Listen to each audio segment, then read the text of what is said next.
The Inupiat are a Native American tribe and branch of the Inuit. Their culture revolves a lot around community values and supporting others. But before we dive into that, I want to pose a question. Which U.S. state do you think has the most federally recognized Native American tribes? Well, if you said Alaska, then you'd be correct.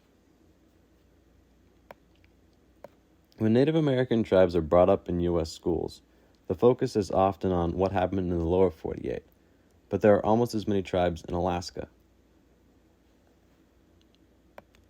There are 245 federally recognized tribes in the lower 48 states combined, and 229 in Alaska alone. There are also 325 native reservations in the lower 48, and only one in Alaska.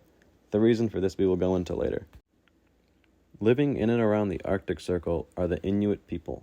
The Inupiat are a branch of the Inuit, and we will be looking into the Inupiat tribe in the North Slope of Alaska, which is the northernmost municipality in the United States and largest in the world. Unlike many other Native American tribes, the Inupiat made contact with the Russians before the Europeans, which happened in 1741. This is likely due to the fact that Russia is just west of native Inupiat land. It was in 1826 when not only the British encountered the native Inupiat, but renamed their city from Utqiagvik, which originally meant a place to hunt snowy owls, to Barrow, a name that holds no cultural significance to the indigenous people in this area. The Utqiagvik city website also deems it to be the farthest north community in the United States.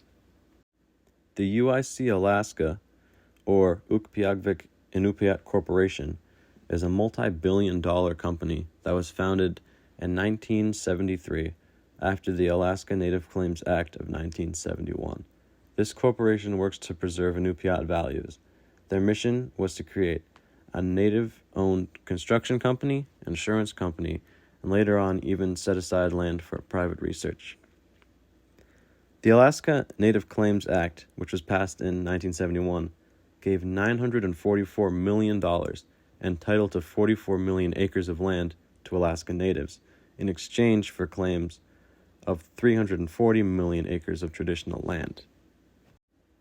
This is the reason that there is only one native reservation in Alaska, as 44 million acres is almost 3 times the size of the largest Native American reservation in the U.S., which is the Navajo Nation Reservation that takes up 16 million acres of land in New Mexico, Arizona, and Utah.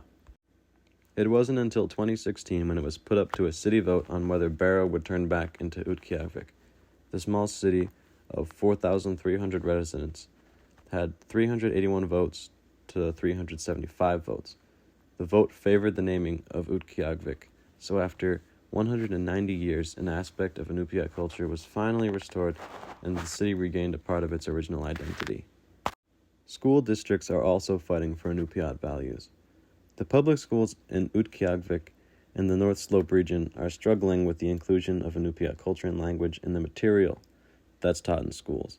This is a big issue, as of the 13,000 Inupiat that live in Alaska, only about 3,000 speak the language fluently. Many students in Alaska are working to raise awareness about Inupiat culture and why it is important to teach indigenous language and culture in schools. One example of this is when students from a North Slope school wrote a song about the outlook on Inupiat language, called "We Are the Inupiat." Here is a verse from the song that explains the students' viewpoint on the issue. Today is the day to start a plan, preserve our language, our culture, our land. The future is coming, our culture is slowly dying, but what are we doing? We're not even trying. I used to speak the words I learned in class. The man said it's not as important as English and math. This song is just one example of a way that Inupiat students are fighting to raise awareness about their own culture and language. With the number of native speakers at such a low percentage, it is of paramount importance for these students to have the option to learn about their language in schools. Although the culture of this tribe has attempted to be pushed aside countless times throughout history, the Inupiat people have always found ways to push back by creating new jobs and growing corporations to regaining their city name and teachings in schools. Thank you for watching, and please fill out the survey that I've put in the description.